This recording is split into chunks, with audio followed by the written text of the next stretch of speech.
Chapter 27. Vanity and Vexation of Spirit. Marilla, walking home one late April evening from an aid meeting, realized that the winter was over and gone with the thrill of delight that spring never fails to bring to the oldest and saddest as well as to the youngest and merriest. Marilla was not given to subjective analysis of her thoughts and feelings.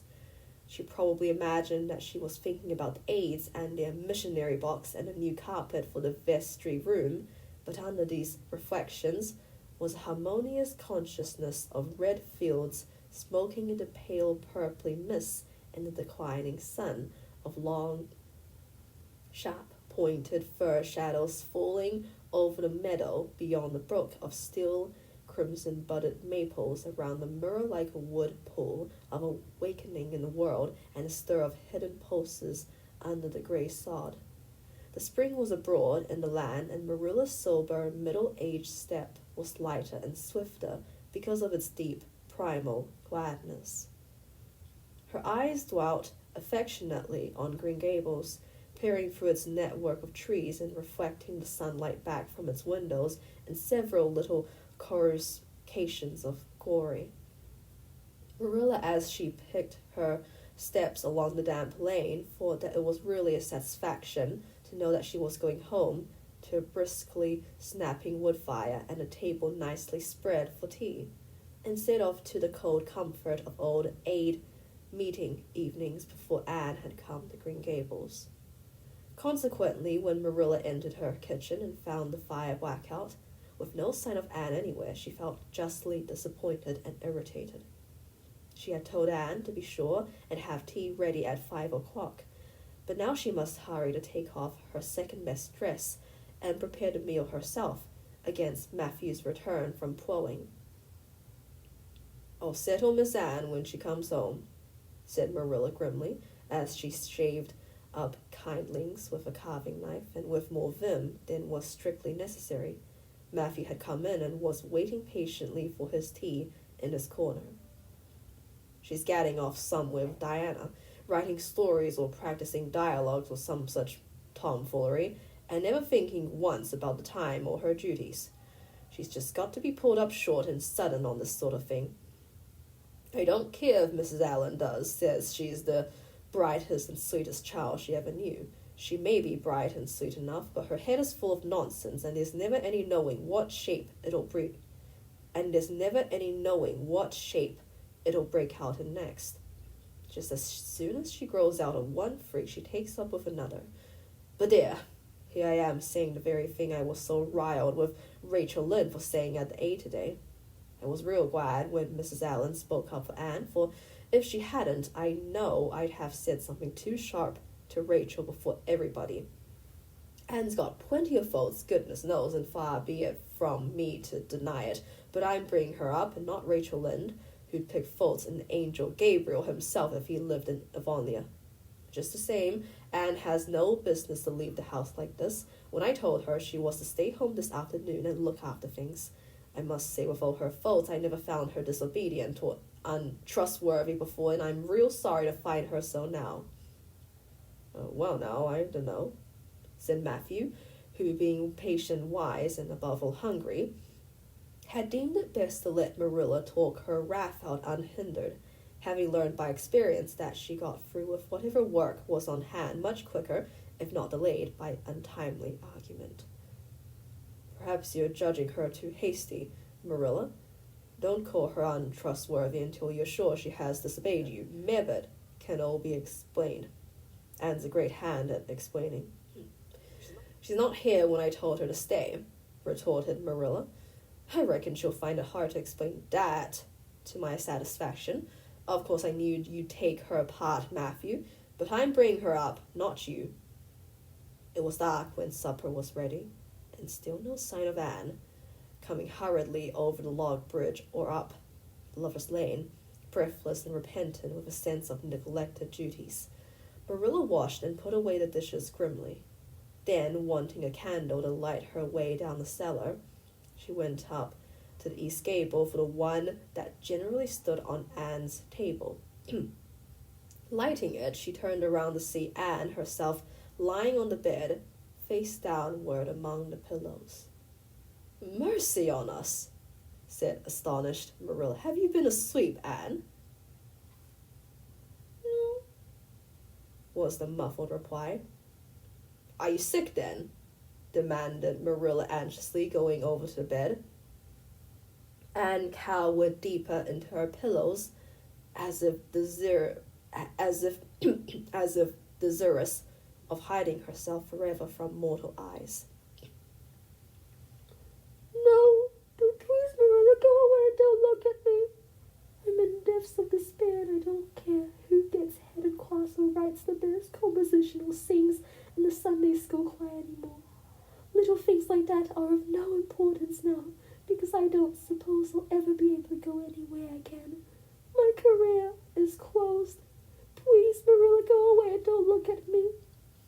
Did anyone ever hear the like? The mystified Marilla wanted to know. "And Shirley, whatever is the matter with you? What have you done? Get right up this minute and tell me. This minute, I say. There now, what is it?" Anne had slid to the floor in despairing obedience. "Look at my hair, Marilla," she whispered. Accordingly, Marilla lifted her candle and looked scrutinizingly at Anne's hair, falling in heavy masses down her back. It certainly had a very strange appearance. "Anne Shirley, what have you done to your hair? Why, it's green." Green it might be called, if it were any earthly color. A queer, dull, bronzy green, with streaks here and there of the original red to heighten the ghostly effect. Never in all her life had Marilla seen anything so grotesque as Anne's hair at that moment. "Yes, it's green," moaned Anne. "I thought nothing could be as bad as red hair, but now I know it's 10 times worse to have green hair. Oh, Marilla, you little know how utterly wretched I am."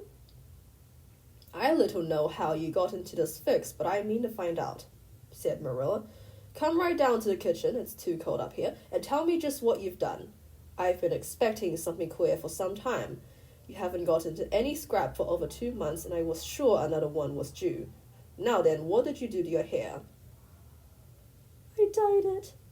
"Dyed it? Dyed your hair? Anne Shirley, didn't you know it was a wicked thing to do?" "Yes, I knew it was a little wicked," admitted Anne, "but I thought it was worthwhile to be a little wicked to get rid of red hair. I counted the cost, Marilla. Besides, I meant to be extra good in other ways to make up for it." "Well," said Marilla sarcastically, if I decided it was worthwhile to dye my hair, I'd have dyed it a decent color at least. I wouldn't have dyed it green." "But I didn't mean to dye it green, Marilla," protested Anne dejectedly. "If I was wicked, I meant to be wicked to some purpose. He said it would turn my hair beautiful raven black. He positively assured me that it would. How could I doubt his word, Marilla? I know what it feels like to have your word doubted, and Mrs. Allen says we should never suspect anyone of not telling us the truth unless we have proof that they're not. I have proof now. Green hair is proof enough for anybody, but I hadn't then, and I believed every word he said implicitly." "Who said? Who are you talking about?" "The peddler that was here this afternoon. I brought the dye from him." "Anne Shirley, how often have I told you never to let one of those Italians in the house? I don't believe in encouraging them to come around at all." "Oh, I didn't let him in the house." "I remembered what you told me, and I went out, carefully shut the door, and looked at his things on the step. Besides, he wasn't an Italian. He was a German Jew. He had a big box full of very interesting things, and he told me he was working hard to make enough money to bring his wife and children out from Germany. He spoke so feelingly about them that it touched my heart. I wanted to buy something from him to help him in such a worthy object. Then all at once I saw the bottle of hair dye. The peddler said it was warranted to dye any hair in any hair beautiful raven black and wouldn't wash off. In a trice, I saw myself with beautiful raven black hair, and the temptation was irresistible. But the price of the bottle was 75 cents, and I had only 50 cents left out of my chicken money. I think the peddler had a very kind heart, for he said that seeing it was me, he'd sell it for 50 cents, and that was just giving it away. So I brought it, and as soon as he had gone, I came up here and applied it with an old hairbrush, as the directions said. I used up the whole bottle, and oh, Marilla, when I saw the dreadful color it turned my hair, I repented of being wicked, I can tell you, and I've been repenting ever since. Well, I hope you'll repent to good purpose, said Marilla severely, and that you've got your eyes open to where your vanity has led you, Anne. Goodness knows what's to be done. I suppose the first thing is to give your hair a good washing and see if that will do any good. Accordingly, Anne washed her hair, scrubbing it vigorously with soap and water. But for all the difference it made, she might as well have been scouring its original red. The peddler had certainly spoken the truth when he declared that the dye wouldn't wash off, however his veracity might be impeached in other respects. "Oh, Marilla, what shall I do?" questioned Anne in tears. "I can never live this down. People have pretty well forgotten my other mistakes, the liniment cake and setting Diana drunk and flying into a temper with Mrs. Lynde. But they'll never forget this. They will think I am not respectable. Oh, Marilla, what a tangled web we weave when first we practice to deceive. That is poetry, but it is true. And oh, how Josie Pye will laugh. Marilla, I cannot face Josie Pye. I am the unhappiest girl in Prince Edward Island. I'll never look at myself again until my hair grows," she exclaimed passionately. Then she suddenly righted the glass. "Yes, I will too. I do penance for being wicked that way. I'll look at myself every time I come to my room and see how ugly I am, and I won't try to imagine it away either. I never thought I was vain about my hair of all things, but now I know I was, in spite of its being red because it was so long and thick and curly." Anne's clipped head made a sensation in school on the following Monday, but to her relief, nobody guessed the real reason for it, not even Josie Pye, who, however, did not fail to inform Anne that she looked like a perfect scarecrow. "I didn't say anything when Josie said that to me," Anne confided that evening to Marilla, who was lying on the sofa after one of her headaches. "Because I thought it was part of my punishment, and I ought to bear it patiently. It's hard to be told you look like a scarecrow, and I wanted to say something back, but I didn't. I just swept her one scornful look, and then I forgave her. Makes you feel very virtuous when you forgive people, doesn't it? I mean to devote all my energies to being good after this, and I shall never try to be beautiful again. Of course, it's better to be good. I know it is. But it's sometimes so hard to believe a thing even when you know it. I do really want to be good, Marilla, like you and Mrs. Allen and Miss Stacy, and grow up to be a credit to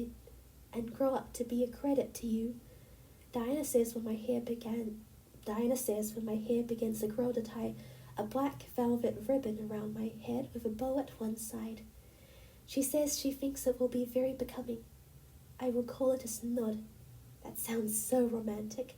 But am I talking too much, Marilla? Does it hurt your head? No. My head is better now. It was terrible bad this afternoon, though. These headaches of mine are getting worse and worse. I'll have to see a doctor about them. As for your chatter, I don't know that I mind it. I've got so used to it," which was Marilla's way of saying that she liked to hear it. Chapter 28. An Unfortunate Lily Maid. Ruby and Jane were spending the midsummer afternoon with Diana, and Anne had come over to play with them. Anne and Diana had spent most of their playtime that summer on and about the pond. Idlewild was a thing of the past, Mr. Bell having ruthlessly cut down the little circle of trees in his back pasture in the spring. Anne had sat among the stumps and wept, not without an eye to the romance of it, but she was speedily consoled, for after all, as she and Diana said, big girls of 13, going on 14, were too old for such childish amusements as playhouses, and there were more fascinating sports to be found about the pond. It was splendid to fish for trout over the bridge, and the two girls learned to roll themselves about in the little flat-bottomed dory Mr. Barry kept for duck shooting. It was Anne's idea that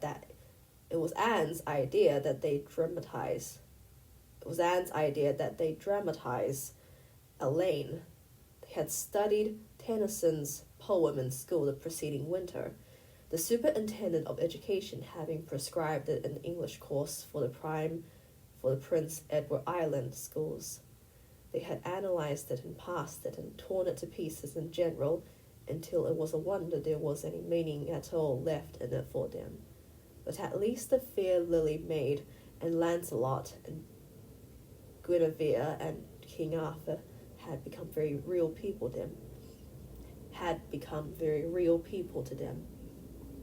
And Anne was devoured by secret regret that she had not been born in Camelot. Those days, she said, were so much more romantic than the present. Anne's plan was hailed with enthusiasm. The girls had discovered that if the flat was pushed off from the landing place, it would drift down with the current under the bridge and finally strand itself on another headland lower down, which ran out at a curve in the pond. They had often gone down like this, and nothing could be more convenient for playing Elaine. Well, I'll be Elaine, said Anne, yielding reluctantly, for although she would have been delighted to play the principal character, yet her artistic sense demanding fitness for it, and this, she felt, her limitations made impossible. Ruby, you must be King Arthur, and Jane will be Guinevere, and Diana must be Lancelot. But first you must be the brothers and the father. We can't have the old dumb servitor because there isn't room for two in the flat when one is lying down. We must pull the barge all its length and black as samite. That old black shawl of your mother's will be just the thing, Diana. The black shawl having been procured, Anne spread it over the flat and then lay down on the bottom with closed eyes and hands folded over her breast. Oh, she does look really dead, whispered Ruby Gillis, nervously watching the still, white little face under the flickering shadows of the birches.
The minutes passed by, each seeming an hour to the unfortunate Lily Maid.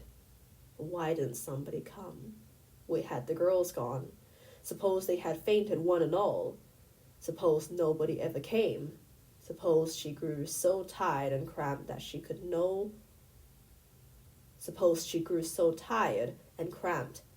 hold on no longer. Anne looked at the wicked green depths below her, wavering with long, oily shadows, and shivered. Her imagination began to suggest all manner of gruesome possibilities to her. Then, just as she thought she really could not endure the ache in her arms and wrists another moment, Gilbert Blythe came rowing under the bridge in Harmon Andrew's dory. Gilbert glanced up, and, much to his amazement, beheld a little white, scornful face looking down upon him with big, frightened, but also scornful grey eyes. "Anne Shirley! How on earth did you get there?" he exclaimed. Without waiting for an answer, he pulled close to the pile and extended his hand. There was no help for it. Anne, clinging to Gilbert Blythe's hand, scrambled down into the dory, where she sat, drabbled and furious, in the stern with her arms full of dripping shawl and wet crepe. It was certainly extremely difficult to be dignified under the circumstances. "What has happened, Anne?" asked Gilbert, taking up his oars. "We were playing Elaine," explained Anne frigidly, without even looking at her rescuer. "and I had to drift down to Camelot in the flat. The flat began to leak, and I climbed out on the pile. The girls went for help. Will you be kind enough to row me to the landing?" Gilbert obligingly rowed to the landing, and Anne, disdaining assistance, sprang nimbly on shore. "I'm very much obliged to you," she said haughtily as she turned away. But Gilbert had also sprung from the boat and now laid a detaining hand on her arm. "Anne," he said hurriedly, "look here, can't we be good friends? I'm awfully sorry I made fun of your hair that time. I didn't mean to vex you, and I only meant it for a joke. Besides, it's so long ago. I think your hair is awfully pretty now, honest I do. Let's be friends." For a moment Anne hesitated.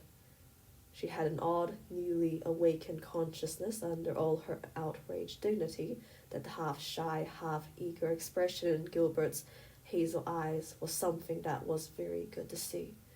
Her heart gave a quick, queer little beat, but the bitterness of her old grievance promptly stiffened up her wavering determination. That scene of 2 years before flashed back into her recollection as vividly as if it had taken place yesterday. Gilbert had called her carrots, and had brought about her disgrace before the whole school. Her resentment, which to other and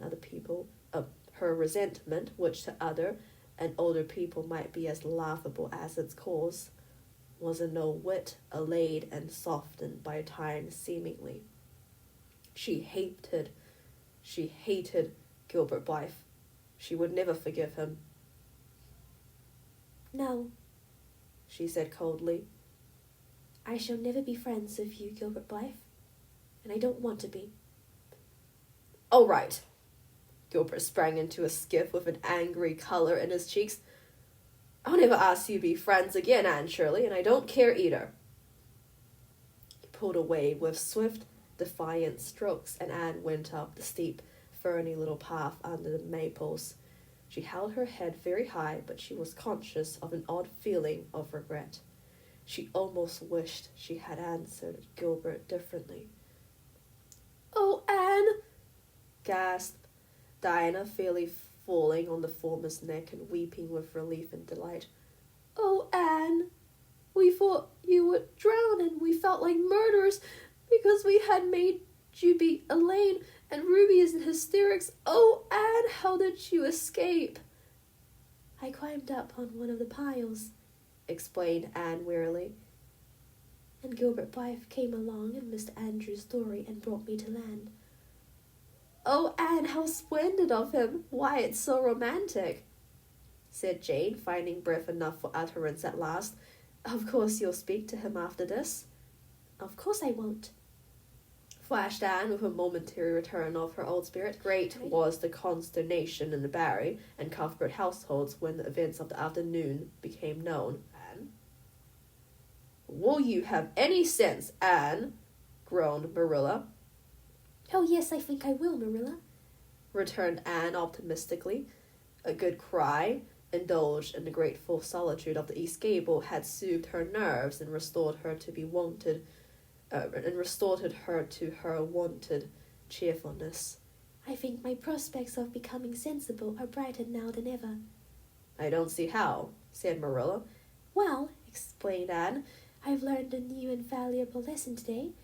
Ever since I came to Green Gables, I've been making mistakes, and each mistake has helped to cure me of some great shortcoming. The fear of the amethyst brooch cured me of meddling with things that didn't belong to me. The haunted wood mistake cured me of letting my imagination run away with me. The liniment cake mistake cured me of carelessness in cooking. Dyeing my hair cured me of vanity. I never think about my hair and nails now, at least very seldom, and today's mistake is going to cure me of being too romantic. I've come to the conclusion that it is no use trying to be romantic in Avonlea. It was probably easy enough in Talwood, Camelot hundreds of years ago, but romance is not appreciated now. I feel quite sure that you will soon see a great improvement in me in this respect, Marilla." "I'm sure I hope so," said Marilla skeptically. But Matthew, who had been sitting mutely in his corner, laid a hand on Anne's shoulder when Marilla had gone out. "Don't give up all your romance, Anne," he whispered shyly. "A little of it is a good thing. Not too much, of course, but keep a little of it, Anne. Keep a little of it."